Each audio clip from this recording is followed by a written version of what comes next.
Hi guys, good to see you. I can't believe you guys turned up so dang quick. You must have been out and about searching. Good to see you, Max. Good to see you, Deb. Good to see you, Bear. I've been watching your little conversation. It's been quite cool. I just thought Jacob was not on, obviously, tonight.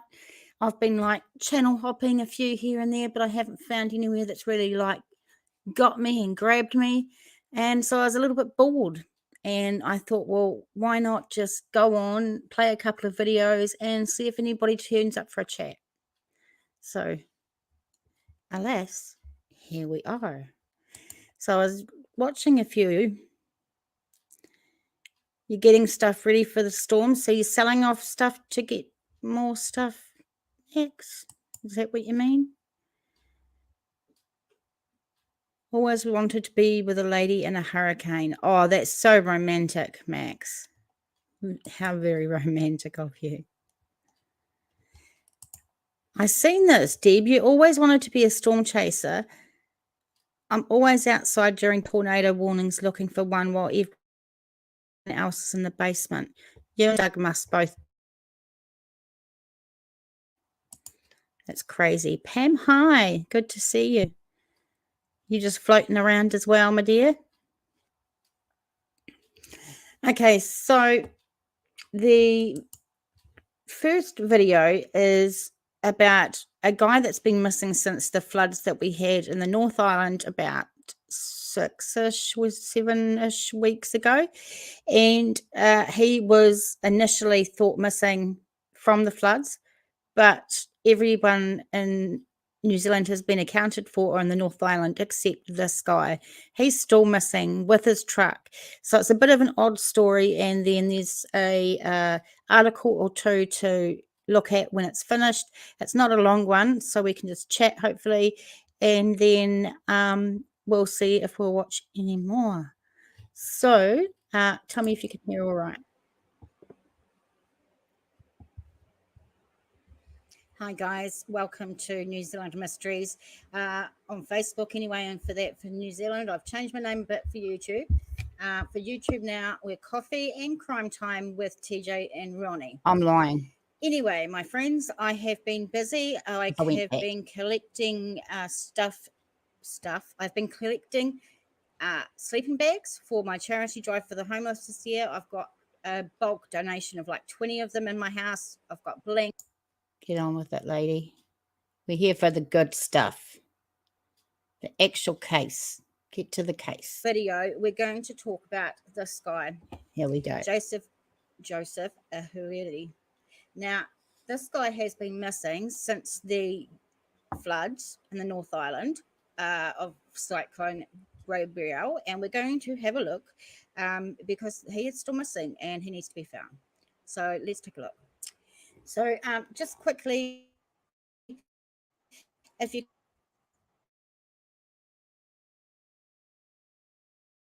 do all those things like subscribe so you can look at the stuff yourself, ways to donate, it's never expected but always appreciated, and links to Facebook page and things like that. So make sure you check it out. Yeah, let's get into it. So first we're going to start at police.govt.nz.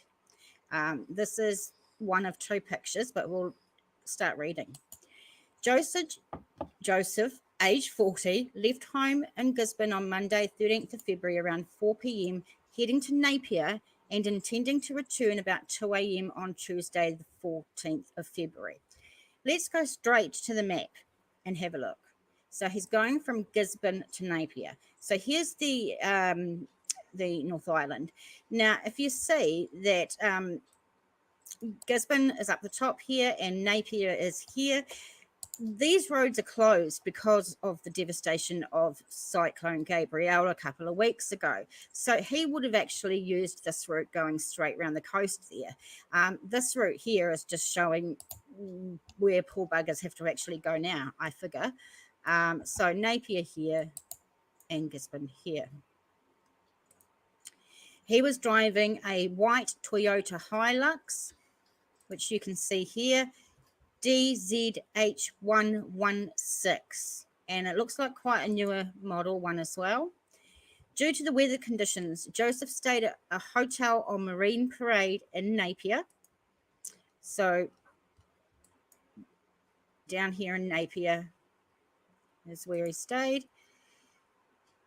He was seen leaving the hotel at 4:28 a.m. on Tuesday, the 14th of February, and has not been seen or heard from since.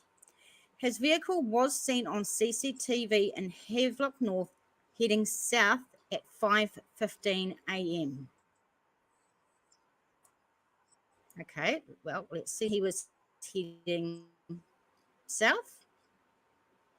Okay.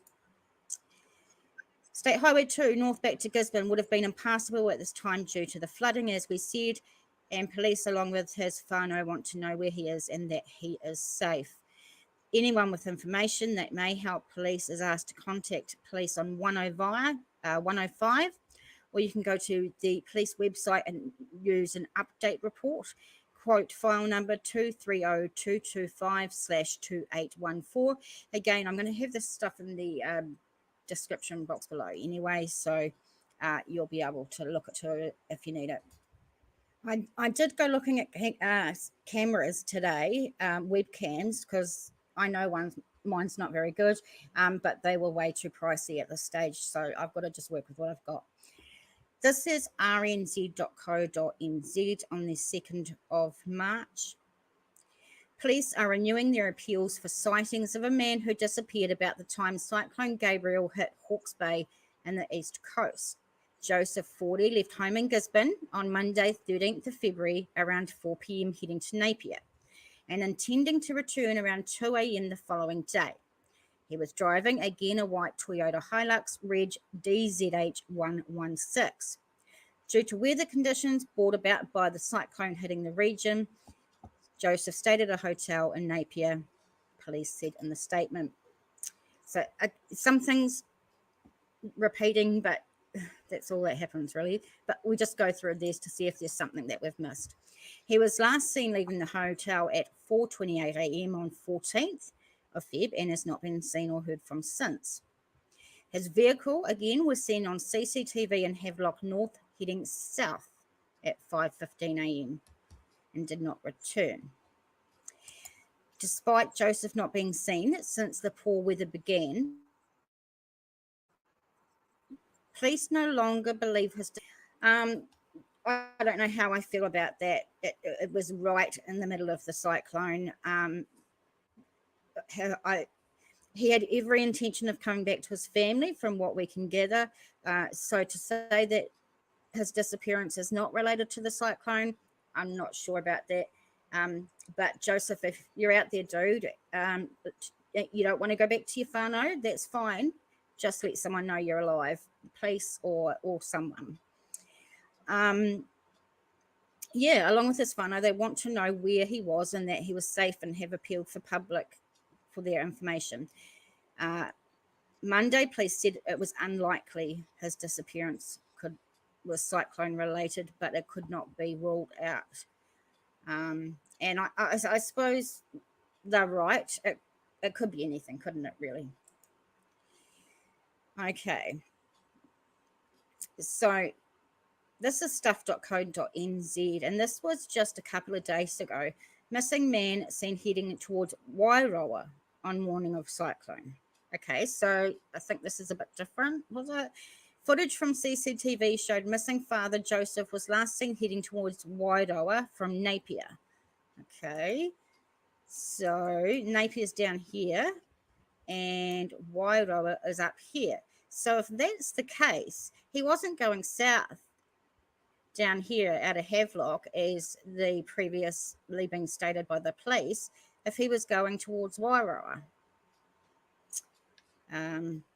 Yes. It has now been a month since the 40-year-old went missing on the morning that the Cyclone Gabriel hit. Again, he was seen leaving Napier on February 14th. His white Toyota Hilux was later seen on a security camera in Havelock North at 5:15 a.m. It's not clear if he was in the truck at this time.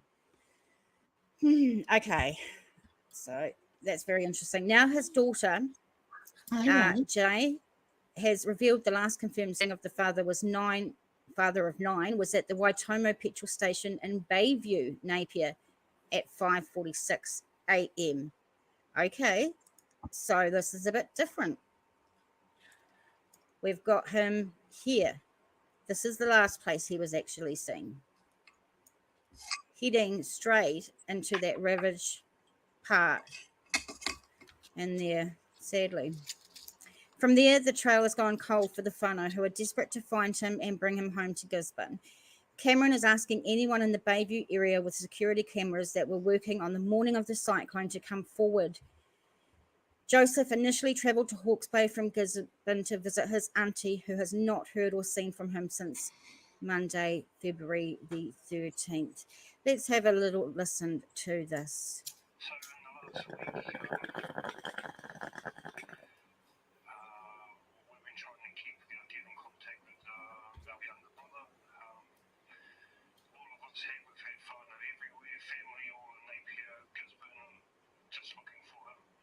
Spotting anything, even looking for his ute, the number plate, just trying to find any sign of him, where he went, what had happened, what he's done, or where he is.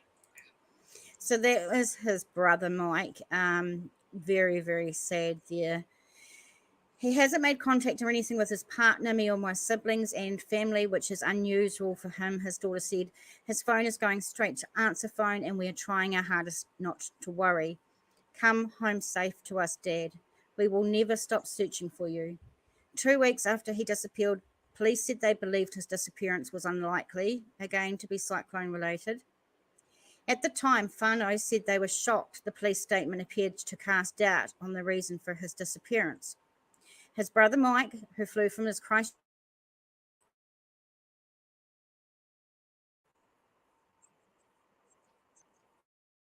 home to Napier to search for his sibling, said he was furious out as a criminal. And I've got to say, on this channel, we don't discriminate at all, and we don't victim blame, victim shame, none of that shit. And if anything comes out in the comments like that, it's going to get booted straight away. So just letting you know. He said he always believed Joseph was desperate to get home to Gisborne to be with his partner, Clarissa, and their 9 children after visiting whānau in Hawke's Bay. So this guy's got 9 children that are wondering where their dad is, who went missing in a cyclone. Mike said his brother was not in any trouble with the law when he went missing, to the best of his knowledge, and was not suffering any mental health issues. Clarissa last heard from Joseph the Monday night before Cyclone Gabrielle hit. He had been planning to head back to her in Gisborne, but as conditions deteriorated, causing roads to close, the couple decided he should stay in a motel in Napier. His last text at 1 a.m. on Tuesday was to ask her if she was okay. It was sent not long before communications went down in the region. Clarissa had heard nothing from him since and was distraught, obviously, at his disappearance. Worryingly, his bank account had not been touched and calls to his phone did not connect. Initially, she searched extensively, visiting welfare centres in Napier and scanning roads for his Hilux. And he seems such a loving father. Every time you see him, he's with his kids, you know. So this is very, very sad. Let's jump over to nzherald.co.nz. Family claims new footage shows missing man heading towards Wairoa from Napier, and we heard this before, but there was just a few excerpts in this one from the wanted to read. The lastly puts the man 30 k's in the opposite direction from where police said that he last spotted. So let's go again. Police said he was here in Havelock North heading south on CCTV, yet they have footage from Waitomo Bayview here heading towards Wairoa up here. Police said earlier this month they had traced Joseph behind the wheel of a white Hilux heading south in Havelock North on Tuesday, Feb 14th at 5:15 a.m. after checking out of his hotel. Cameron pleaded for anyone in the area with security cameras to contact her. His partner has filed a missing person report. We have too. We've contacted all hospitals, have tried contacting all services that are helping within the area, yet still nothing now. All we can do is wait, she wrote. Come home safe to us, Dad. We will never stop searching for you. Again, he was visiting whānau in the Hawke's Bay that day, but he did plan to return to his Gisborne home, but had decided to wait because of the worsening weather. Earlier this month, the police said Joseph was now being treated as a missing person after previous. Welcome, Tony. Saying he was uncontactable. Eastern District Commander Superintendent Jeanette Park said police inquiries suggested that it was unlikely that his disappearance was cyclone. I was actually trying to do that in a sexy voice, but it just didn't happen. Related, although this cannot be fully ruled out. Mike, his older brother, strongly disagreed with the police findings. The statement, it may not be cyclone related, is bullshit, he said. The police statement also included details of 5 other people at the time considered contactable. Of the 6 of them were facing criminal charges and 2 had skipped bail.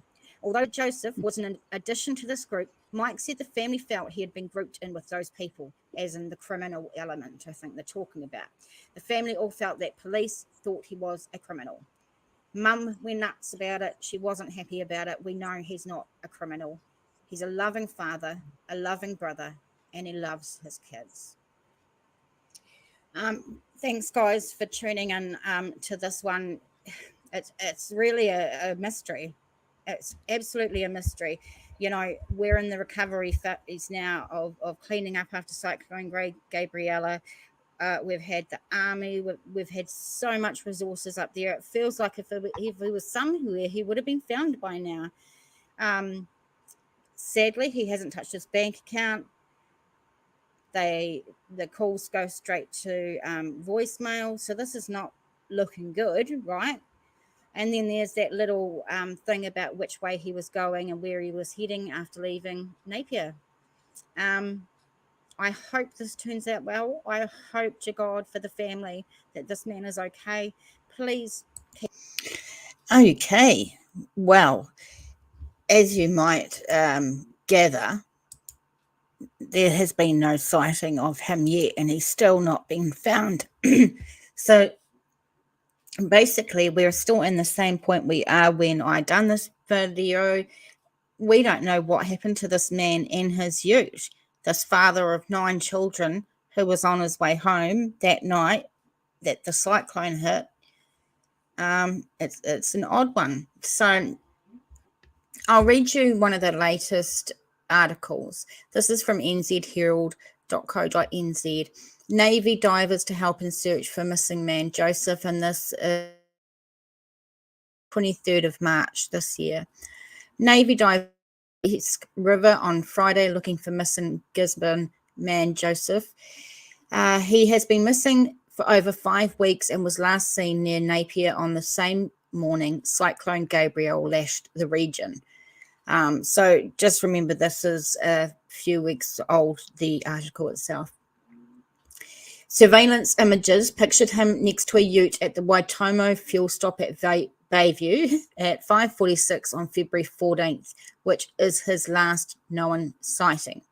Police continue to carry out extensive inquiries to establish what has happened to him.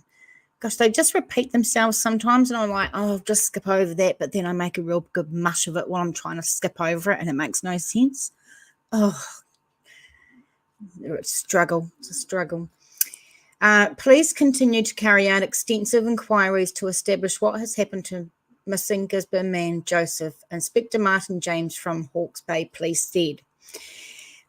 Police dive squad this week searched an area beside the Esk River, and personnel from the Royal New Zealand Navy's Dive and Hydrographic Unit will conduct underwater searches of the coastline on Friday. So it's really looking in the video that I just had, there was some insinuation from the police to his whānau, his family, that his disappearance might not have been from the cyclone after all. They were thinking it could be from other options. I don't know what they thought would, in the middle of a storm, the guy doesn't come home, you know.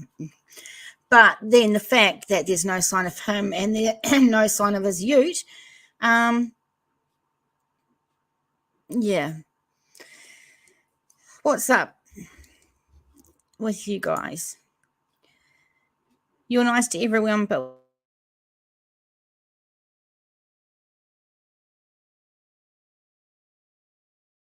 oh,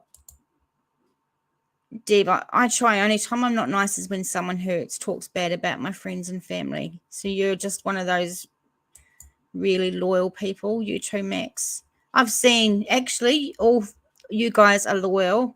Tony, I'm sure you are, because otherwise you wouldn't be cool in this chat. You guys are very loyal, because I've seen it.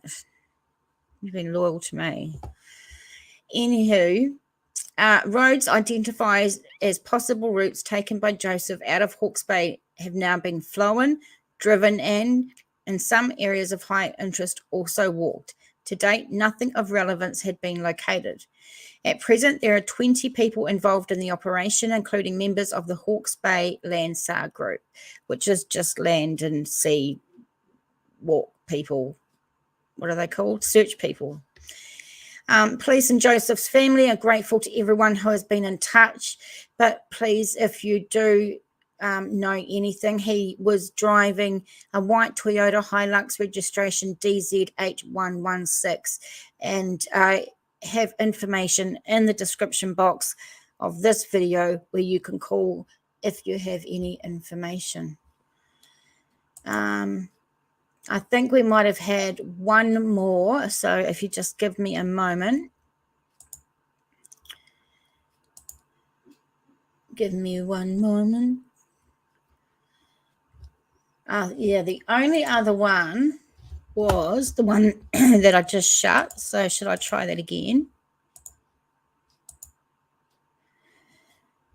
I'm a Taurus with a bad temper at times too, Doug. Very much so. Max, you're Italian. No one F's with my family or my friends. Nice. That's so cool. Okay, so this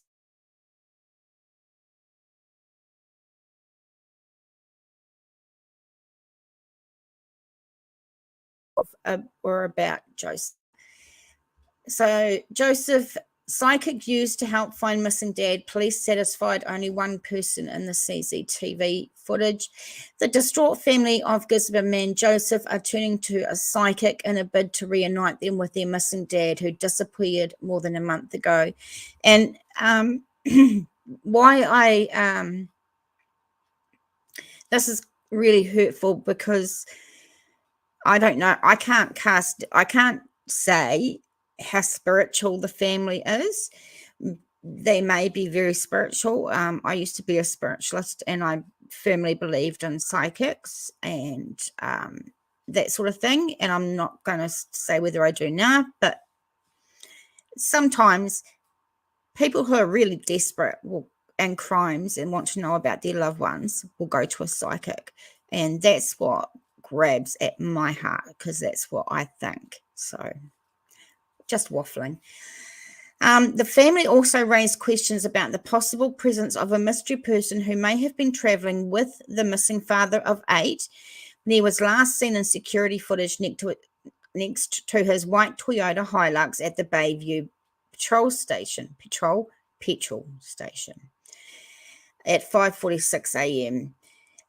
Inspector Martin James, however, said any such speculation about a second person was false. The investigation team has extensively reviewed the CCTV recording in question and is satisfied that the only person shown in the recording is Joseph. The claims of a second person appear to relate to what is in fact an open door on his vehicle. He said such speculation often comes from a place of people wanting to help, but can be a hindrance to a police investigation. They are obviously trying really hard to confirm what happened. Joseph's daughter told the Herald, we know our dad is still alive. We don't feel that he is gone. He is still there with us. He is just somewhere else and needs to be found. That's really, really a really sad one. And yeah, Tony, a particularly sad one and a mysterious one. I kind of think myself, if he was washed away out to sea in his van, did he not get out of his van? I just think there would be some sign of him. Crank up the heat, Pam. Who's older out of you guys, huh? Pam, get some warm on, my darling. Jeff H and you have the same birthday. Where am I? Thanks, TJ. And yes, you are. I don't even know what I asked you, dear. I don't have that long a memory. At least I'm honest. Yours is May the 6th. Well, my oldest son, his birthday is the 2nd. Mine is the 4th. And my mum, rest in peace, she was the 5th. So it was always 1 week in May where it was really expensive. But it was cool. We all got on like a house on fire when we weren't being as stubborn as each other, though. Jeff is older than you. You were 4 when he graduated high school. Crazy. Jeff is 2 younger than me. I'm probably a little younger than most of you, maybe. Okay, so I am going to play another video if you guys want to keep going. Tony, what's the difference between a psychic and a spiritualist? Spiritualist is a religion. I used to be a spiritualist. That was my religion. I went to a spiritualist church every week. And within the realm of the spiritualist church and that sort of movement, there are psychics who claim they can see the future or can speak to dead people, basically, spirits. And palm readers and numerologists are all in the same bunch there. Hope that helps. My birthday is the 4th of May, Max. My son's the 2nd and my mum's was the 5th. So, youngest son and childhood best friends are the 7th. I may the 4th be with you. Apparently that's a really good thing. I'm going to take it. I'm just trying to think of which one we're going to watch. We're going to watch this one. This is quite a new one, this next one, when I figure it out. Just TJ. Hang on, I'm not ready, TJ. Hang on. She's just going. I'm not ready. The case today that we're following is in New Zealand, and it's one I didn't know about and is currently in the news right now. So this is hopefully one that we can solve if we get enough people moving it around and stuff like that. This one was Um, an I interesting know, one. and I'm quite aware that my webcam is shit and the quality is shit. But when I do or can get a new one, I definitely will. So thanks for being here, and let's get on with. You know, I'm not one to F around. I'm just going to say it's shit, right?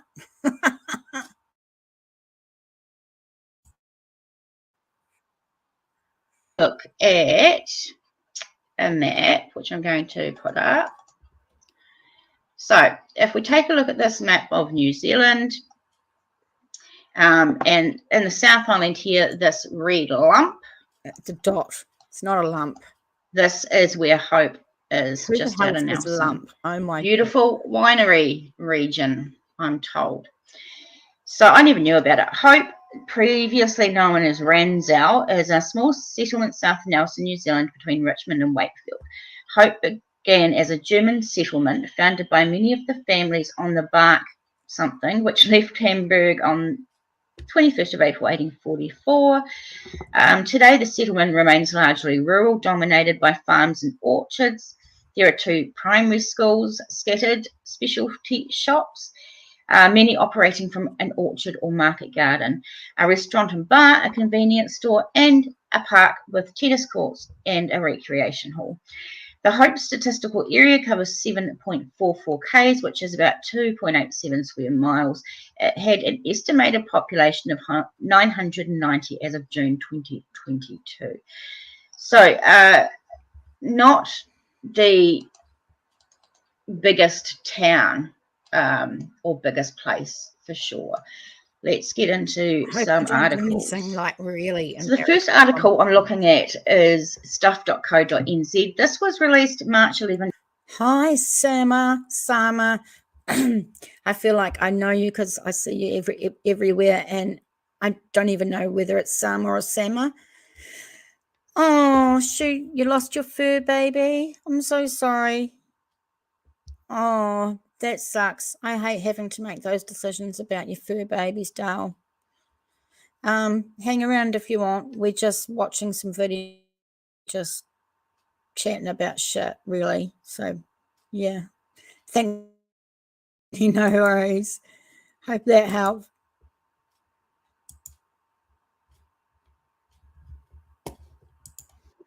In 2022, so just last year, police released name of man who died in suspected homicide near Nelson. I don't know how these stories go by my way and I don't catch them. So if you guys catch stories that I don't, please let me know. The 56-year-old seasonal worker whose death is being investigated as a homicide has been named. The body of Simon Allen Beavers, who was found at Edens Road Fruit Orchard in Hope near Nelson at 7:30 a.m. on Wednesday. Detective Senior Sergeant Anthony McCoy said Beavers was a seasonal worker who was a New Zealander. He was not from the Nelson region. McCoy said police could not reveal how or when he had died. They were tracking the man's movements from Monday as he had attended work then. McCoy said the forensic examination of the orchard was expected to be finished during the weekend. The examination involved police investigators, ESR staff, and other specialists, McCoy said. The orchard owners did not wish to comment at this stage. Inquiries were underway to establish exactly what occurred and to identify those responsible. And police want to speak with anyone who might have information about the incident or those involved. Anyone with information which could assist police in their investigation should call 105 and refer to case number 220309/6803, or could share information anonymously through Crimestoppers on 0800 555 111. Now, I'm going to have all this information in the description box below. Also, ways you can connect up to our Facebook page, our website, ways to donate, all that sort of thing. So, yeah. I'll have all the this little tidbit down here from the homicide report that at least 5 people have died in suspicious suicidal circumstances in New Zealand so far in 2023. At the same time last year, there had been 17 suspected homicides. So let's hope that this year goes better for that, for sure. So back to stuff again, stuff.co.nz. Homicide victim employed for only 2 weeks before his death, March 14th, 2022. I'm curious. The 56-year-old man at the centre of a homicide investigation was only employed for 2 weeks at the orchard where he worked before his death. Hey, my darling, curious, good to see you. Curious, meet other people meet Curious. We're just hanging out, honey, having a bit of a chatter about not a lot, probably not even listening to the videos that are actually on, but I'm not too fussed because I'm chatting too. So come in, hang out. It's good to see you. The body of Simon Allen Beavers was found at Eden's Road Fruit Orchard in Hope near Nelson.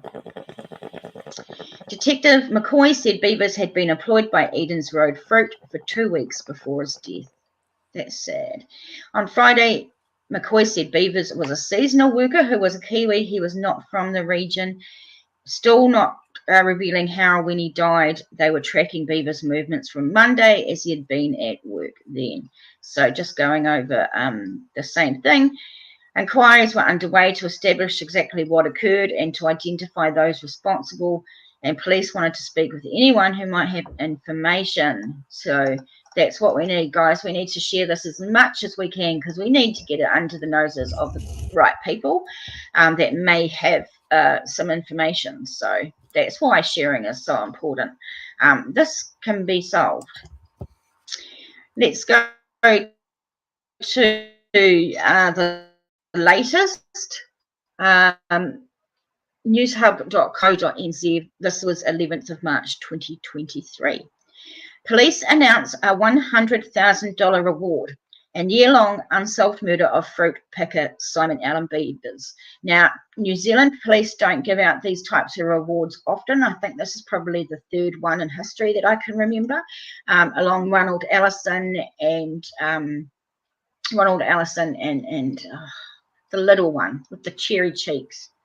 I'm going to get it. It will come back to me.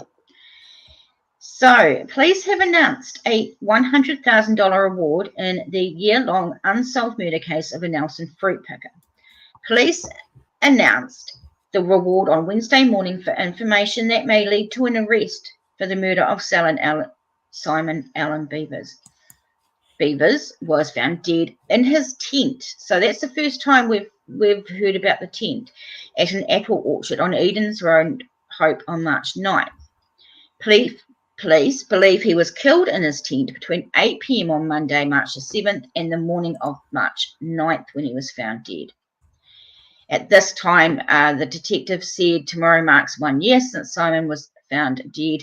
Our investigation team has worked tirelessly to provide answers for Simon's family and to hold the person or persons responsible. The reward of up to $100,000 is for material information or evidence which leads to the identity and conviction of anyone responsible for his death. Police say the offer will stand until May 31st. The Commissioner of Police will determine the amount of the reward and will, if necessary, apportion payment where there is more than one claimant. Police added immunity from prosecution may be considered for any accomplice if they aren't the main offender, who provides information or evidence to others. He said, I urge anyone with information which could assist the investigation team to get in touch and help us provide the answers that Simon's family so desperate want another murder to go unsolved. It's not fair. He was just in his tent. Yeah, awful, absolutely awful. So we really want to get this shared around. So the last thing is police.govt.nz. I think they probably say the same thing with Vern, but there's a good picture of Simon there. So they're just announcing the reward. He was found in his tent, and it was believed he was killed inside his tent between 8 p.m. on Monday, 7th of March, and the morning of 9th March 2022. So it's been over a year now. It says the investigation team has worked tirelessly to provide answers for Simon's family and to hold those persons responsible for or up to account. Police will pay a reward of up to $100,000 for material information or evidence. So, again, the numbers down there. So everything you need is going to be in the description box below. And yeah, maybe share it around the Hope Nelson region. If you know people around Hope Nelson, up around that area, perhaps try and get it into them. This is a fluid case that it's happening right now, sort of thing, very new. So we do have, I think, the ability to solve it. Okay. I have not seen anything else in the news about this guy at all since I did that video.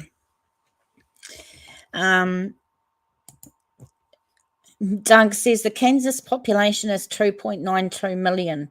So, yeah, just add another million, be just like Kansas. If you smile, people wonder what you've been up to. And I don't have a natural smile. I'm not a natural smiler. I just wasn't. Like, I have to physically actually try and smile, and then it comes off this weird smirking grin, fucked up look that people don't like. So I prefer not to do it.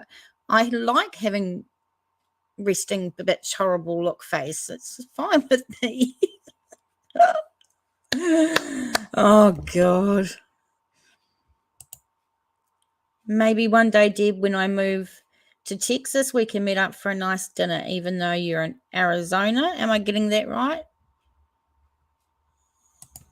Maybe there might be a love story and Dad's gone live in New Zealand chat. Doug, only 1,300 people. That's bugger all. I think Christchurch, where I live, has about 400,000.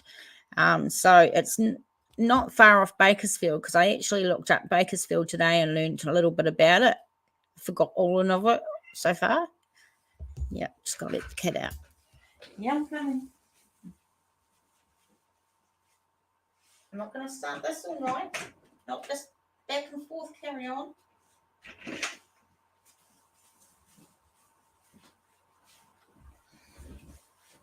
All right. I'm cute. I don't know. It's been a few years since someone's called me cute. Your little town has 3,000 curious.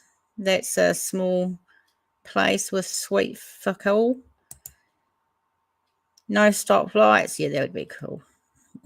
When I laugh. Yeah, I have watched quite a few videos on the differences between America and New Zealand quite a few times. And yeah, there's quite a few differences that we do have. Just weird. No, that's not very nice, is it? Actually, if I didn't have YouTube and have found the pages that I have and found such lovely, amazing people from all over the world, including America, I don't think I would have such a high respect for Americans that I actually do. Before this, not so much. You're 2 hours from the city, Kiwi? Yeah, I've told them that anywhere in New Zealand you go, in a couple of hours you can be by the ocean. We are pretty lucky in that respect. I have another site. Yes, I have a backup channel. Can't remember what the fuck it's called. Hang on. It's called NZM Cold Case Researcher. Oh, I'll just put it in the description box or some shit. While I put on another case, if you still want to stick around to listen, you're welcome to. If you want to keep chatting. Ooh.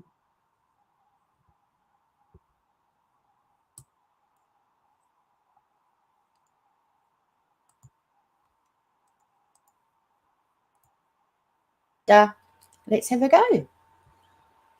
So first we're going to start here on the police website. David Philip Holland, date of birth 18th of August 1990, date of disappearance 11th March 2022, and location Papamoa in the Bay of Plenty. David Philip Holland was last seen on 11th of March in Papamoa.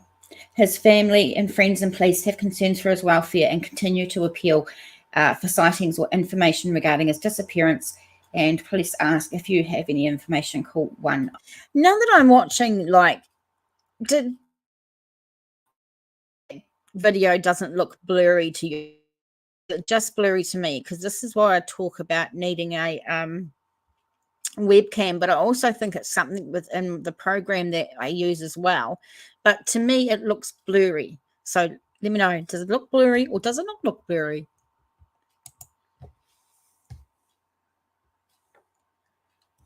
Let's take a look at the map here and see what we're talking about. So this is the North Island of New Zealand, which we just sort of had a look at in my last video about Cyclone Gabrielle and the devastation it's caused to the North Island. If you haven't seen that, please go and have a look. It's a heart-wrenching video, but it's trying to tell the rest of the world what's going on in New Zealand right now, because we need help. There's half of New Zealanders here have been affected by Cyclone Gabrielle. We've got another one coming in that they're looking at. Big trouble. But here we go, this little heart here. If we go forward and have a look, and it's actually the beach, so Papamoa Beach, that we're looking at along here. Let's have a go at about Papamoa.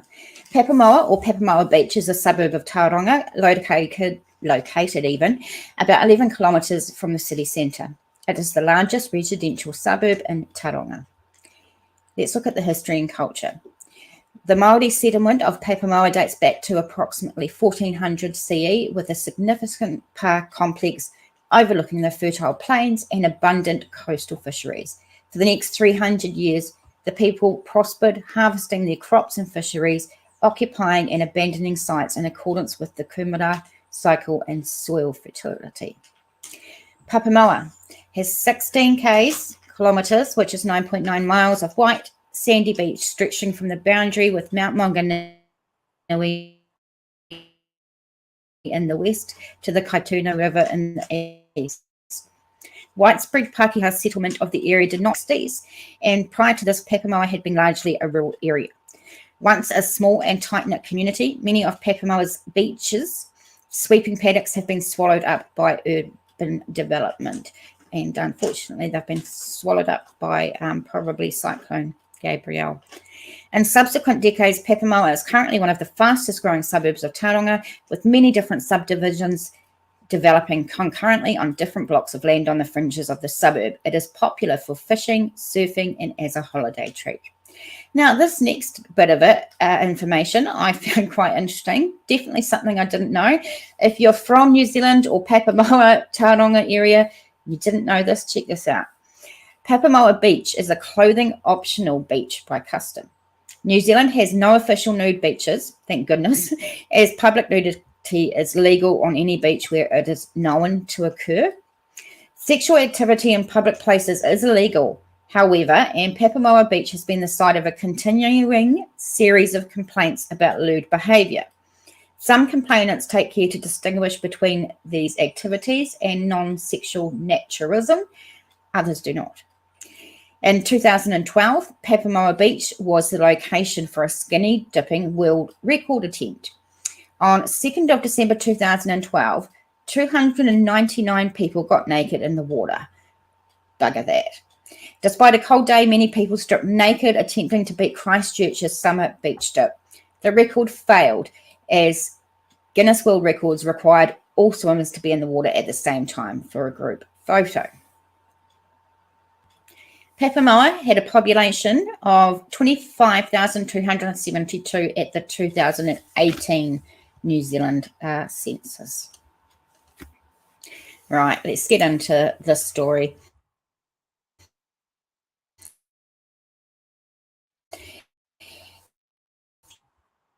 This was on the 13th of March 2022. Police are appealing for information about missing Tauranga man David Holland. Holland was last seen in the evening on Friday, 11th of March, and police said they were concerned for his welfare. I don't know why I can't talk when I'm doing this. A search for the 31-year-old is continuing today.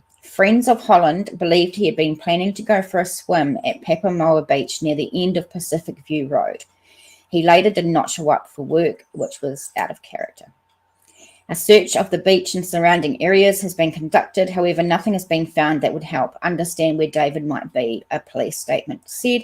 Anyone who was at Papamoa Beach at 7:30 p.m. on Friday who has seen Holland or has information about his movements is asked to call police again on 105. Look, I'm going to put details in the description box of all the articles, all the links, also ways to donate, ways to get in touch with me, all that stuff. All the information will be there. Let's go to nzherald.co.nz. This was on the 19th of March, 2022. Search for missing doctor, David Holland in Tauranga. No items of relevance found in ground search. So we're going to read this article, and it's going to state that he had some belongings that people were looking for, and none of those have been found. But let's read it a little bit. I was really nervous. If we could just play a little bit here. This is the amount of volunteers that turned out. My voice was didn't, shaking it so went bad. off. But there was a lot of volunteers. Nothing of assistance was located during the ground search. I actually suffer from extreme anxiety, and one of the times I get the most anxiety is when I'm about to go on a live. That 20 minutes before, I feel like I'm going to pass out. I have to do deep breathing exercises. Like I start, and then like 3 minutes later, as long as there's some people in my chat, I'm good as gold. I don't care. I'm like, oh, happy as. But if like there's no one waiting, and like you start a live, because that used to happen before, I'd have no one waiting, and it felt really embarrassing. Sometimes I just delete them really quickly and hope that no one saw them. But it's all better now. I've got people that are in there like before I get in there. Love it. Search for missing Papamoa man David Holland this morning. Jackets, longs, which I presume they mean trousers, a towel, a tote bag, and a pair of shoes are what volunteers were being asked to look for this morning during the search. Members of the public were welcome to assist, but police asked them to join a coordinated grid search of the. What the fuck? Sand dunes in the Papamoa Beach area rather than just searching independently. Police were overwhelmed by the support of the community volunteers who attended to assist the search. Over 148 volunteer searches. So that's amazing. And one thing I love about New Zealand, and actually I see it all around the world when I see missing persons cases or children's missing persons cases, the communities just come out and help. And I love that about New Zealand. I love that when times get tough or people are needed, Kiwis stand up. The Tauranga Land and Search and Rescue teams also. I have to pause. I have to laugh again. Oh, that was great, Doug. That was fantastic. And then I was supposed to type, what a good mum. But then my fingers got too fast and I hit the enter button. Search more difficult areas in the dunes, covering spaces that were not visible from there. Yeah. Police said this was Tauranga Coast Guard have been relaying all stations message to recreational boats in the area, asking them to be vigilant and contact police if they found anything of interest. Yeah, so many people. Senior Constable Kurt something told the gathered volunteers that land search and rescue teams and police were searching areas where Holland was more likely to be. Volunteers would go into areas a bit further away, but which couldn't be ruled out. He said the search was looking for both Holland and clues, but they found nothing. Again, items of interest included a white, beige and orange jacket, a black jacket, a beige cotton type longs with a drawstring. Longs, why are they calling them longs? Who says that nowadays? My grandma said longs. A black tote bag, possibly a white towel and a pair of shoes, undetermined style, but size US 11. What gets me is, okay, my first thought is he went for a swim and got hurt in the water, or he was in the water and he didn't make it. But where is his stuff? I mean, would he take all that stuff in the water with him for a swim? I didn't think so. And why didn't they find these items? I find that a bit odd myself. I don't know about you guys. Let me know in the comments below what you think. Holland's former girlfriend Rita is helping search alongside some of his friends from Mount Ultimate Frisbee. She said, "It was absolutely amazing to see the number of people who had turned up to help." She said the search today was an opportunity for them to be able to do something, and that it had been hard waiting to see if the police found anything. She said everyone turning up to help showed his family overseas that the whole community was behind the search with them. It will give them a bit of hope and support, even though they can't help themselves. There are so many people here helping to look for him. And I know, I can't imagine, actually. I don't know. Goes myself in another country. Roland is another case that a young man went missing from overseas. He was actually a French student swap. I can't remember the name they call him. But anywho, he was one exchange student. He was here, and he actually went missing in one of our beaches. And that beach, Piha, actually has a few people that go missing there. So those videos are around if you want to go looking.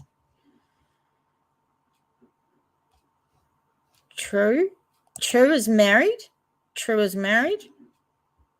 Is she just?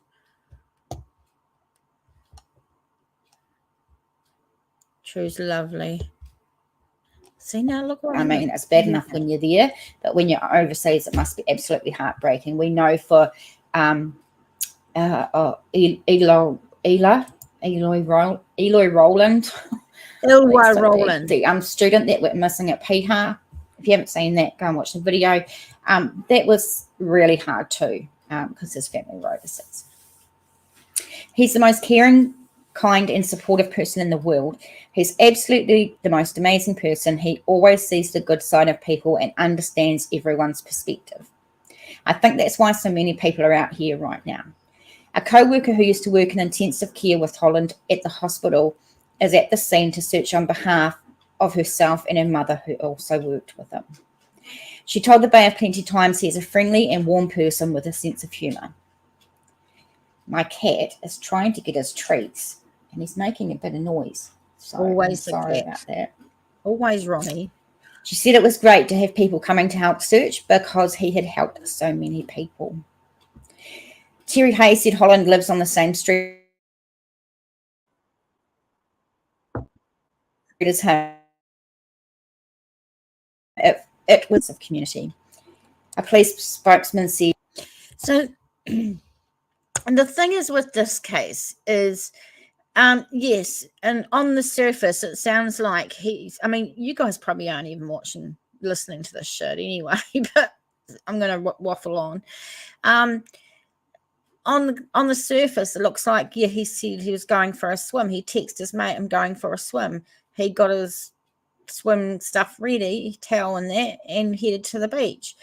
But the thing is, where are his shoes and where is his towel and his bag that he had? Because wouldn't you just leave that on the beach if you were going to go for a swim? I don't know if you'd take that with you. That was me. Going to continue. Please go back to what you were doing.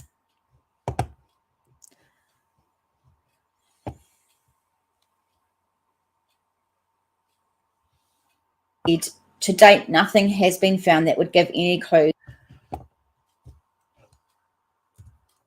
as to David's whereabouts or movements. We're still asking to hear from anyone who may have seen him. 105 and file number 220312/6869. That'll be in the description box below. Friends say Holland worked as a doctor at Tauranga Hospital and was dedicated to his work. It was understood he had been in Tauranga for about 4 years and was living with flatmates in Papamoa, not far from the beach where he was last known to be. Matt Shand, who became friends with Holland through playing ultimate frisbee over the last 2 years, described him as a caring person and a lovely soul. He has gone missing. They're in shock. No one can believe it. It took quite a while for the news to sink in. Shand said people who cared about Holland up and down. He contributed a lot in his career here in New Zealand as a doctor. I believe he was an anaesthetist. I think I said that right. This is not good news, but a silver lining. Stuff.co.nz. This was March 22nd. Missing doctors UK family travelled to New Zealand and London med school concerned. So, yay, at least his parents can get here. UK-based family members of missing Papamoa Dr. David Holland have travelled to New Zealand after a fundraiser set up to support costs raised over $20,000. Meanwhile, David's former medical school in London has expressed their concern about his disappearance. As the search for David enters day 11 without any clues, his family have travelled to New Zealand thanks to a GoFundMe page, which states funds will be used to support ongoing costs. There is a lot of uncertainty, said the page, and one of the ways we hope to help is ensuring that Dave's family do not need to worry about finances like travel and costs whilst they continue to navigate the inconceivable situation. David's former medical school in London said on their social media pages they were concerned about the disappearance. David studied medicine at St George's University at St George Hospital in Tooting, London. He was originally from Swansea in South Wales. He came to New Zealand 4 years ago and is a junior anaesthetist at Tauranga Hospital, where he is completing his anaesthetist training. He shares a house with friends in Papamoa close to the beach, where he is believed to have gone missing on Friday, March 11th. He texted a friend to tell them he was going for a swim and was last seen on CCTV camera footage that evening wearing beige pants, a dark top, and carrying a tote bag. None of these items have been found so far. With no New Zealand and in the UK admit they are frustrated and desperate for answers. Volunteers turned out to Papamoa Beach to take part in an extensive search of the sand and dunes in the area, but they uncovered no evidence. It is frustrating that no items of clothing or anything were found, said his friend Matt Shand. Matt, 37, met David 2 years ago and played ultimate frisbee with him, said David's friends were blown away and humbled by the amount of volunteers who turned out to help over the weekend. We were positive as we started the search and hopeful that we would find some clue or closure, he said. It was a long day from 9 till 3 p.m. We all did what we could and the search was very well organised, but unfortunately nothing was uncovered that could bring any comfort. You know, he used to really funny Max and Bear. I envision you two at the pub having beer, both of you, and having a chat. That's just what I get vibes. Imagine that. But when we can time travel. I'm not sure how I would feel, if one of my kids went missing and near the water, and you want something, wouldn't you want to find just a clue? If they found his stuff by the beach somewhere, then maybe they knew that he'd gone swimming and left his stuff on the shore. But when you can't find anything and no clues at all, I mean, that must be absolutely heartbreaking. David was an experienced swimmer who swam regularly. He was also a scuba diver, and he recently completed training in rescue diving. He also enjoyed free diving off the Bay of Plenty coast, as well as snorkeling and surfing. He loved the ocean, she told Stuff. So this guy knew what he was doing. He can swim. Doctors in the UK have also been sharing reports of their missing friend. A police spokesman said they are overwhelmed by the support. and inquiries are still being carried out. Of course, the information, where to call, and the case file number will be in the description box below with everything else. rnz.co.nz, call for volunteers ends and search for missing Dr. David Holland. This was on the 28th of March. Police are no longer asking for volunteers to help with further searches for Bay of Plenty Dr. David Holland. The 31-year-old, last seen on 11th of March, believed to have gone for a swim at Papamoa. 104. It's really hard, like when there's 3 articles and I have to really read the same article over and over again because they all copy and paste each other, and there's like only one line in it that's different from the article before. I'm just saying, you know, the struggle is real. It's real.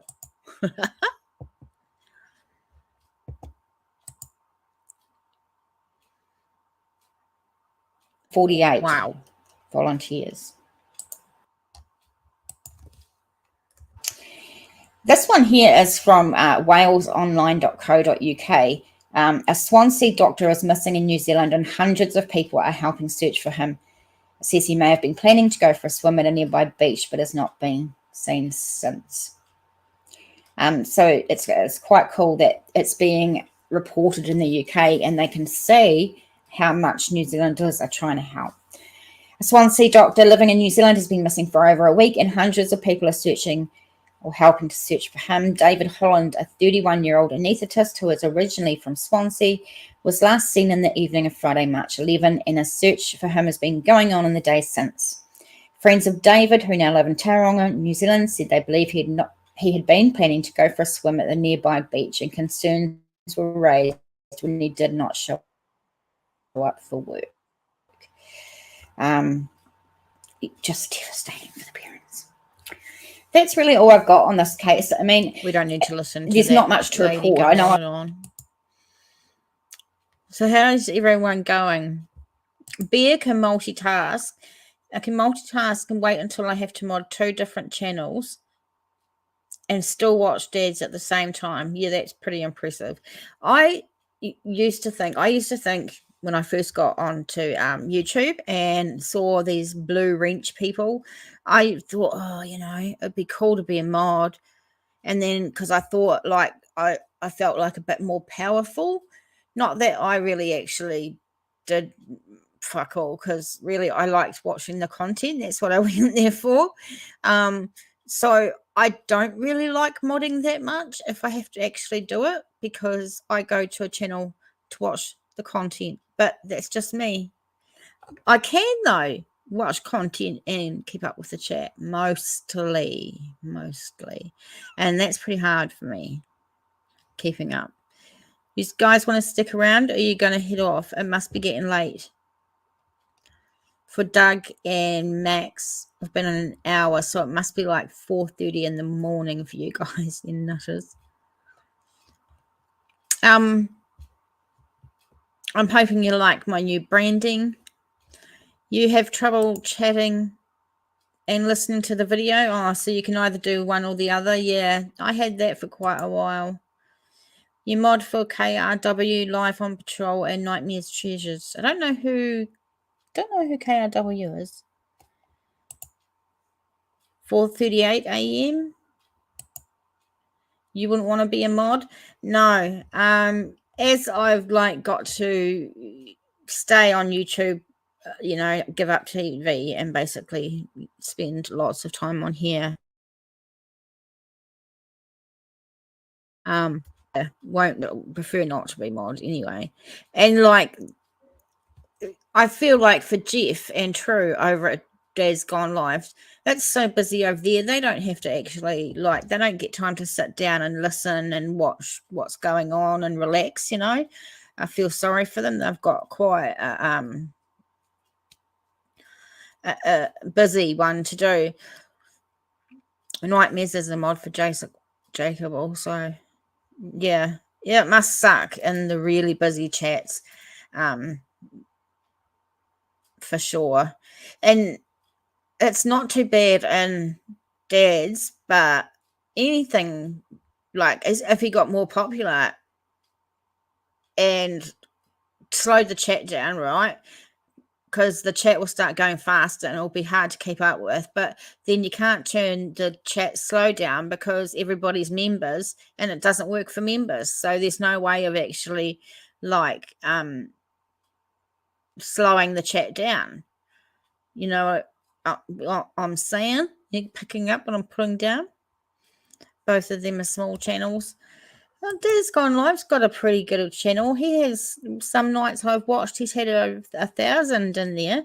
That's pretty good compared to my 10. 10's usually what I get around here. If I'm lucky. Modding on YouTube is fine in a small group. Yeah. And 99% of mods that I know of don't get any gain from it. It's certainly not a paid position from what I've known. Tony says, I just put it on in the background and doing my housework, to be honest.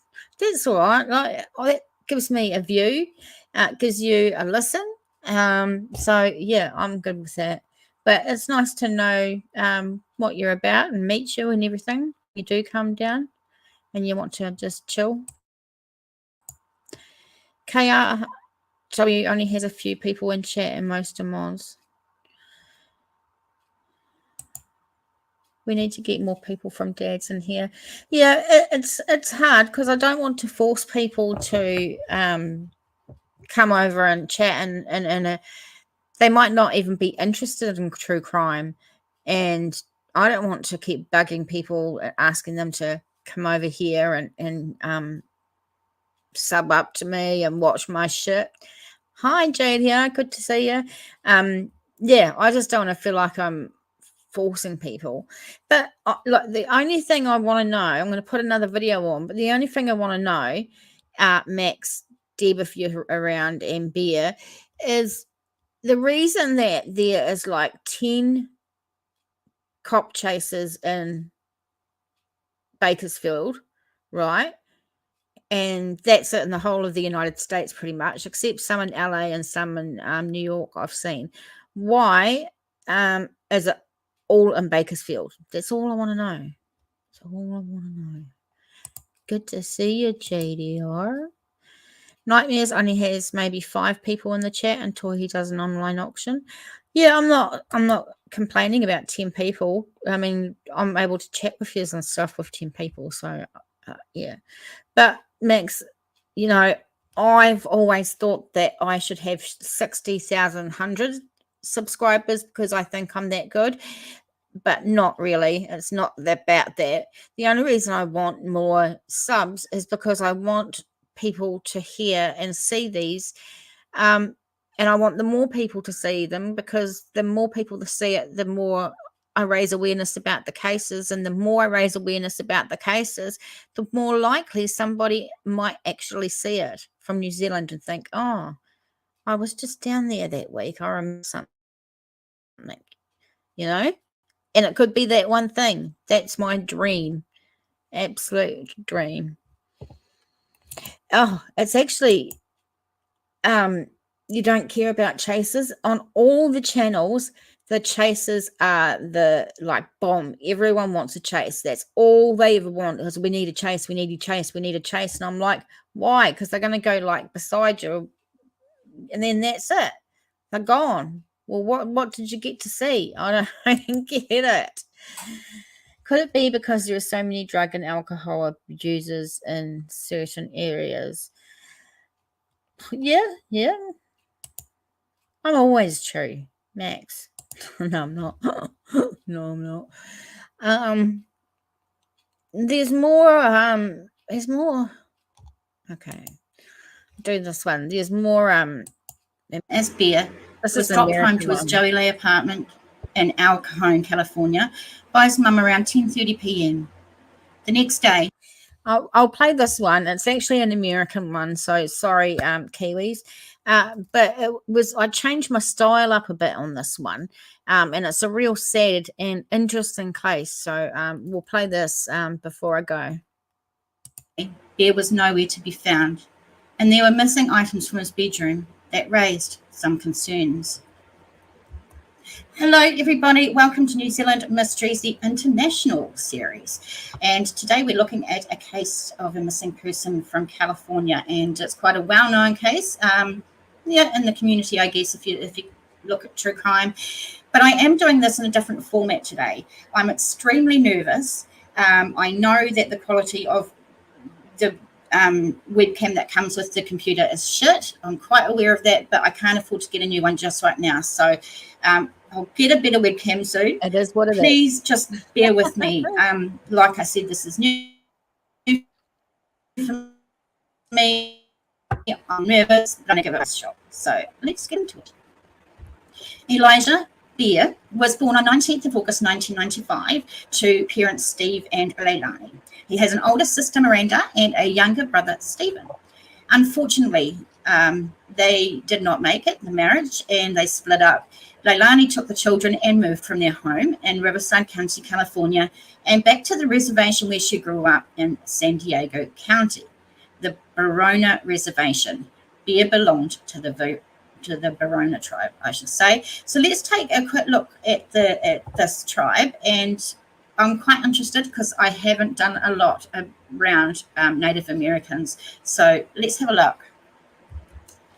So here we are at Barona-NSN.gov. Let's take a look. With a long and storied history, the Barona Band of Mission Indians is always eager to share their culture and heritage, and is proud to welcome you to their land and the magnificent Barona Valley Ranch, Resort and Casino. Established in 1932, the Barona Indian Reservation is home to this regal tribe, which is recognized by the United States government as a sovereign nation and is governed by an elected tribal council. So really interesting. I wasn't aware that they work as sovereign nations.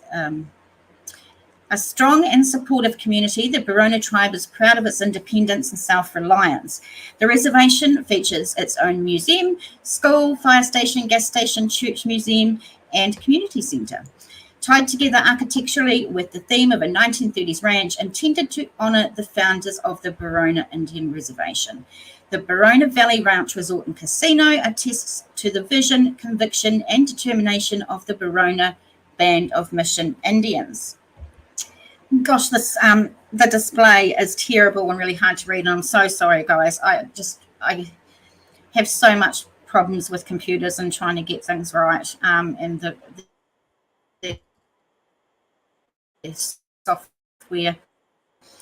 And the tribe continue efforts to preserve their culture. The reservation is also home to the Barona Cultural Centre and Museum, a unique hands educational museum. Displays of handmade pottery, reed baskets, paintings, arrowheads, and other artefacts, over 2,000 in all, date back thousands of years and bring life to the rich culture and history of San Diego's Native American community. So I really implore you, if you live in this county or around San Diego, go and take a look in here. This is really interesting. I wish this would get off because I don't know what that is. If we go and have a look at the map, and we have the map of San Diego right here, the big town, and the reservation is out here. So, beautiful picture. It is a wee way from town for sure. When Beer was just 8 years old, his mum, Leilani, remarried to her husband, Donald. Donald had 5 children of his own, and his son, Jacob, was extremely close with Beer. Sadly, trigger warning here, Jacob took his own life less than 1 year before Beer went missing, and Beer was badly affected by this tragic loss. And we all know the tragic loss of a loved one. Do you know what? I didn't think it through when I put this video on. Has anyone noticed why I might think that? Or you might be just busy chatting and not listening to what's going on in the video, which is cool. I just want to know that if you have, you were wondering what I was wondering.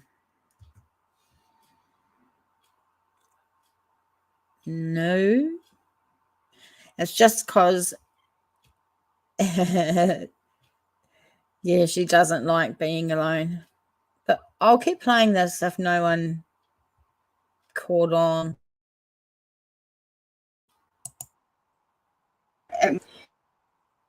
At the age of just 6 years old, Leilani noticed that Bear became lethargic and tired.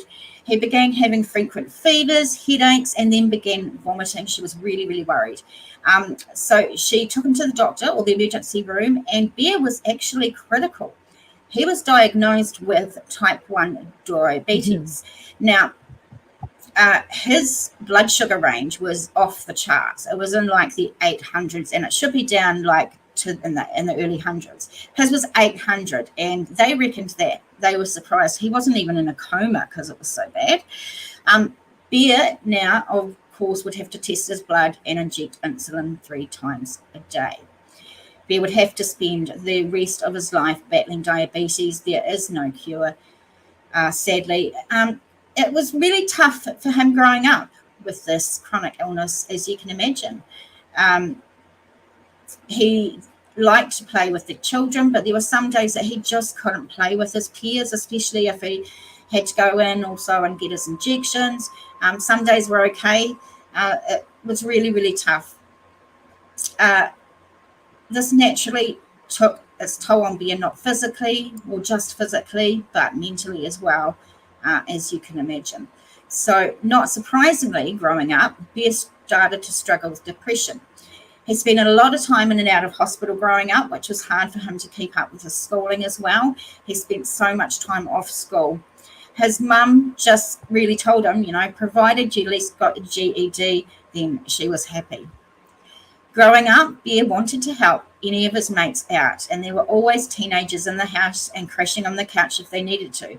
It's like Bear, once you were his friend, you were treated so good, and he would treat you really well, and he's really, really loyal. And he makes friends very, very easily. He just really liked to help and support what he calls friends. Bear began to have other symptoms. That he had cataracts in his eyes. He couldn't see that well. He had glasses. But the biggest thing for Bear was the damage to his feet. And if you are a type 1 diabetes sufferer or you know of somebody, the feet really need to be looked after. Bear suffered from neuropathy, which causes sores and blisters on your feet. And at the age of 17, Bear spent around 5 months in hospital. And his feet were in such bad shape. On one of the articles that I read, it said that it was close to being cut off. I can't remember. Amputated, that's the word. Amputated. Thank goodness it didn't. At the time of Bear's disappearance, though, his feet were in such bad shape that he could hardly walk, and he had to use either a wheelchair or crutches to get around. Bear and his mum had a really close relationship. Like, it felt like not just son and mum, they were really each other's best mates in a way. And some people I've heard, say it's not right for a mum to be best friends with a young adult. But me and my kid, my son, are best mates, and he's 22. And I'm not telling you how old I am. But yeah, it happens. We're really, really close. When Bear turned 20, he wanted some independence, which you can understand. He wanted to move into town to be close to his friends and other places, as the reservation was quite far out of town. Luckily for Bear, the reservation had a casino on it, as we know, and every month tribe members would receive money from this. Never even knew that. That's cool. While Bear was growing up, his was put into a trust which he could access when he turned 18. This meant that Bear was able to cash up for a house, pay it with cash in town, and he moved into the 700 block Joey Avenue in El Cajon, San Diego. And he was able to deck it out gaming consoles, and Bear also bought himself a couple of sweet cars as well. Unfortunately, at the time, he couldn't drive them because of his feet, but he did have them. Now, I mentioned that Bear and his mum, Leilani, were close. She spent... Good night, Tony. Thanks for coming down and having a chat. And hey, you are always welcome back anytime at all. hours with Bear every day, like 5 hours. She would dress his feet. She would take him to all his medical appointments, take him for drives in the car to get him out of the house. And when they weren't together, they would ring each other, like I said.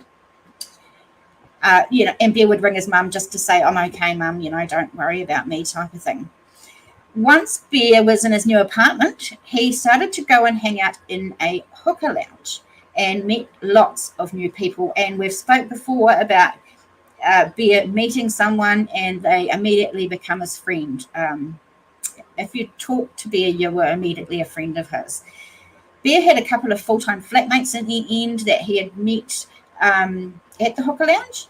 And every day, Bear's apartment would be full of people hanging out or sleeping over, mostly coming from the hooker lounge. Some people stayed for days at a time. Bear liked to look after his mates, and they benefited from the perks of Bear having that money from the casino. Sadly, though, Bear's health... Oh, shit. I just messed it up. But anyway, I'll go back to that. But while you're doing it, we'll just know that there's a difference between the levels in America and the levels here. Curious, can you put the levels in the chat, the ones that are too low and too high? And can you do the same, Doug, Bear, so we can have a look at the difference and how they work them out? Thanks. Don't listen to me if you don't want to. But it was too much, and Leilani took him back home.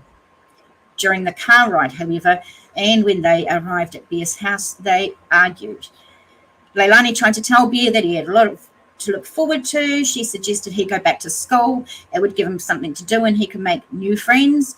But Bear was having none of it. He told Leilani that she didn't know what it was like, and he tried to really stress the fact that she just didn't understand what he was going through. Because Bear was really agitated, Leilani left to let Bear cool down a bit. She left around 10:30 p.m. At 11:15 p.m., Leilani received a text from Bear telling her that he loved her. This, sadly, is the last text she would ever receive from Bear. The next day, August the 30th, Leilani texted Bear several times asking various things, such as what he wanted to eat for lunch, what he was doing, etc. But she did not receive an answer, and she became concerned. So she drove over to Bear's house to check on him at approximately 4 p.m. on that day. Upon entering Bear's house, she bumped into one of his full-time flatmates. The flatmate stated that Bear had his door closed, so he presumed Bear was asleep or watching TV. But when Leilani entered Bear's bedroom, Bear was gone, and so were a few other things. His 50-inch TV was missing. His bed was stripped. His comforter, which is a duvet in New Zealand and a doona in Australia, was missing, as were his sheets, and the blankets and pillows were on the floor. Bear had a safe in his room in which he kept about $7,000 in cash. The safe was open and the money was missing. This was really worrying. Also missing was Bear's crutches and phone, and a bag Bear kept a week or two within inside. Behind, worryingly, his phone charger, toothbrush, and more worryingly, his glasses. We know that due to the bad cataracts from diabetes, he was nearly blind and he needed his glasses. She asked Bear's roommate, did you hear him leave? Do you know where Bear could be? But the flatmate was just as confused. He said he come home around 2:30 a.m., just a few hours after she dropped Bear off. There was no forced entry and Bear's door had remained closed the entire time the flatmate had been home. So whatever happened to Bear, we can assume that it happened between 10:30 p.m. or 11:15 p.m. when he texted his mum, Leilani, and 2:30 a.m. when the flatmate came home. So really just a few hours. So we know Bear couldn't drive at this stage. His cars were there. He could barely even walk. So someone had to have picked Bear up. But why was his bed stripped? Why would Bear take his 50-inch TV? I mean, it's not like he didn't have money to buy a new one. It seems like it's not exactly an easy item to carry. He couldn't have carried it, that's for sure. It just didn't make sense. Leilani called and texted Bear multiple times, but there was just no answer. Leilani told herself to take a breath, not to panic.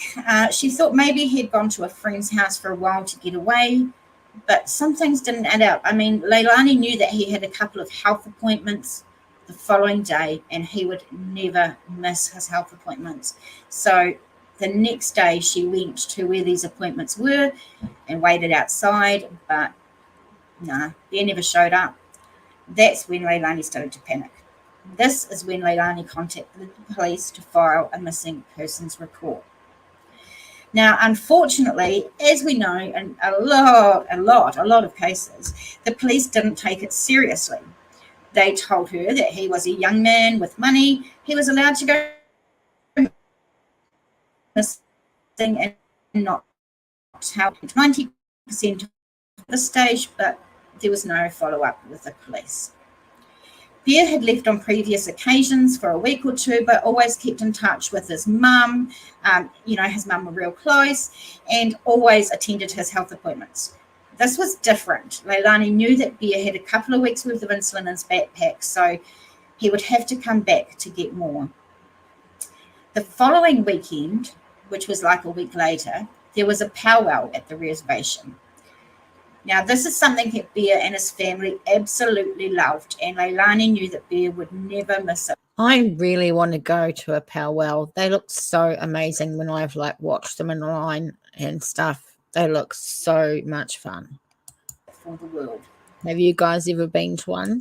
So for those who don't know, from Wikipedia, it states that a powwow is a gathering with dances held by many Native American and First Nation communities.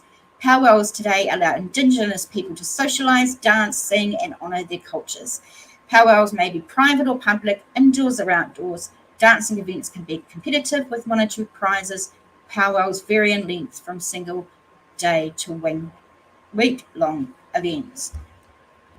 That would be something that I would really, really enjoy watching if I got an opportunity. So Leilani again was trying to contact all of Bear's friends, to ask if they know what happened, if they know where he is, who he's with. But that actually proved to be difficult because so many people were in and out of Bear's house, and she didn't even know who half of them were. In fact, I don't even know if Bear knew much about them or who they were. She didn't know how to contact them. Bear had so many people in and out from the hookah lounge. Bear threw parties all the time. It was almost like his house had like a revolving door. And, we said he's just so nice. Once you meet him, you become friends. And then, you're friends. Anyone that needed, essentially, he gave her at this time because his health was so bad. But there's no one came forward with any information. No one said they knew where he'd gone or they knew who he was with or anything. So Leilani did go to the powwow and she looked everywhere for Bear. She passed out flyers, she talked to heaps of people, but he never showed up. Leilani definitely knew now that something was really, really wrong. It didn't seem like Bear was just off with his mates getting some time out. Something else has happened to Bear. She knew it. So as of this point, it was a week that had gone by and Bear was still missing. He had not contacted anyone. He missed his health appointments, which of course he never does. He was not at the powwow, and he also had not picked up his monthly check from the casino. And I imagine any 20-year-old knows that they've got money, and they've said it's between like $8,000 and $10,000 a month. You'd want that money, would you not? I know I would. So it's weird and odd that he didn't turn up to get that at least. So the police were contacted again. Now, a couple of articles that I read, it wasn't Leilani that contacted the police again because the first time they'd really dismissed us. So it was somebody else that rang the police. And I don't know why it took someone else, not the mother that knows her child inside and out, and she wasn't listened to, and someone else. I don't even know, but we won't go there. I don't know why. But this time, the police actually went and took a look at Bear's house finally. They sprayed luminol in Bear's room, but no blood showed up, thank goodness. Something good. But they did note the bed stripped.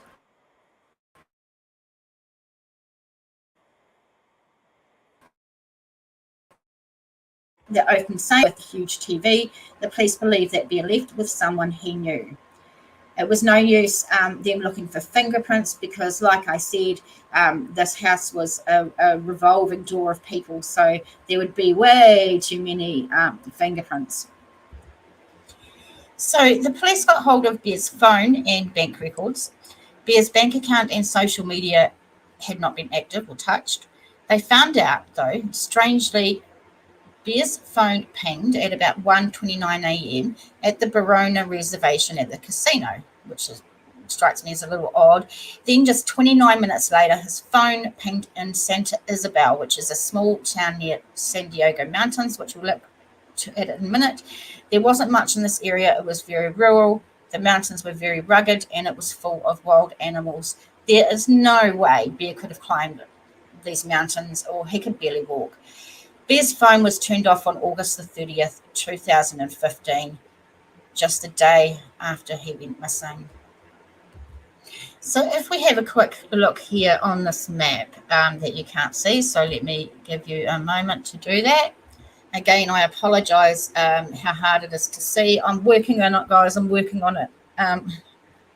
Yeah, it's so frustrating. So at the bottom here, we have 700 Joey Avenue. So this is where his home was in San Diego on the outskirts. Here's Barona Resort and Casino, so that's about an hour. And then we have where the phone pinged in Santa Isabel. Now, if I put the layers on here, you can really see, if we go in, there's not a lot around here.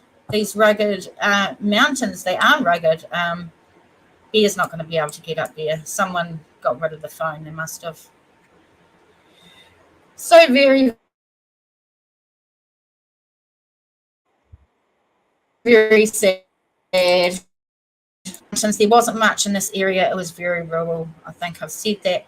The police searched a 1 mile radius around where his phone pinged, but there was never no sign of Bear or anyone else for that matter in those mountains and around that area.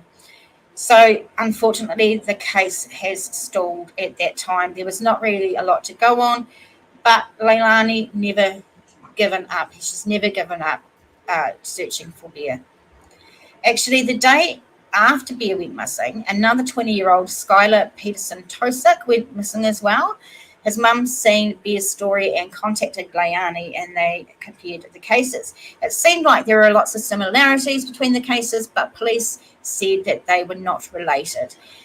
It's good, though, that both mothers found a sort of comfort, hopefully, in each other's heartache. I think that's a really nice thing to come out of it. On October 17th, 2015, an unidentified body was found at Lake Hodges. Both ladies' mums were obviously anxious to see if this was one of their boys. The lake is between El Cajon and El Escondido, where Skylar is from, but sadly the remains ended up being those of a female. Leilani was legally allowed to ask the roommates to leave, and she made the house her search headquarters. So there is currently a $50,000 reward for info about what happened to Bear. In 2016, a billboard about his case was displayed in Lakeside on southbound State Route 67 at Mapleview Street. A banner reading "Bring Bear Home" was also on display outside Diaz's home. At one point, Bear's family, friends, and even volunteers went door to door in El Cajon, trying to remind the public that he was still missing.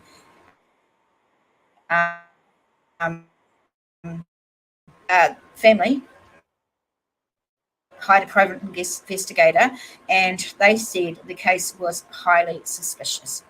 In April 2017, Diaz's case I can't talk.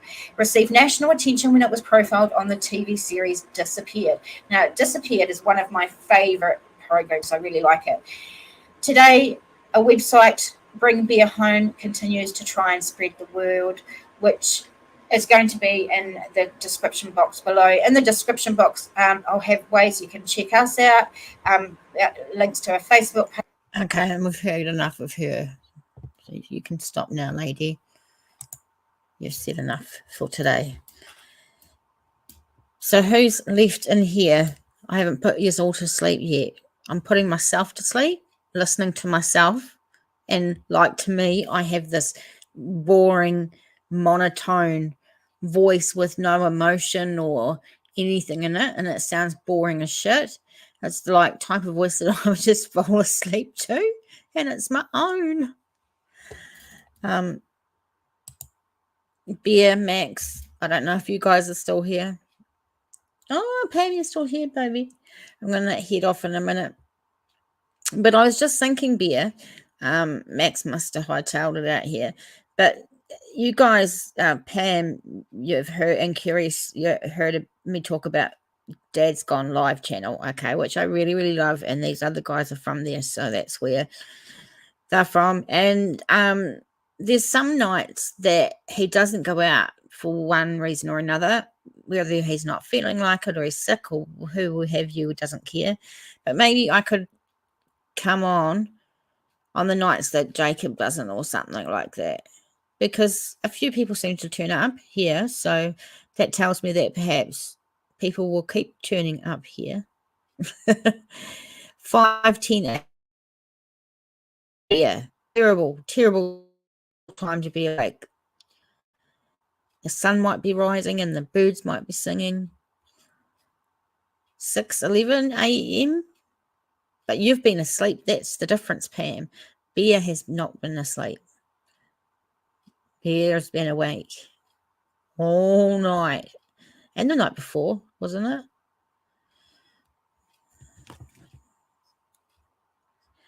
Yeah, we don't have to get insurance here in New Zealand. We can get it, but we don't have to get insurance. We have free healthcare. It takes a long time to get anywhere in the system, but it is free for the most part.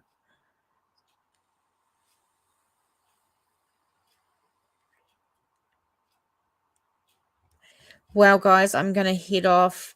Bear, that would be a conversation we have to have on Dad's Gone Live channel. I think that would be great. Curious and Pam, I love it when you guys show up in the evenings. I kind of know that you guys will be around. I love having you here. So I will see you all next time. Thank you so much.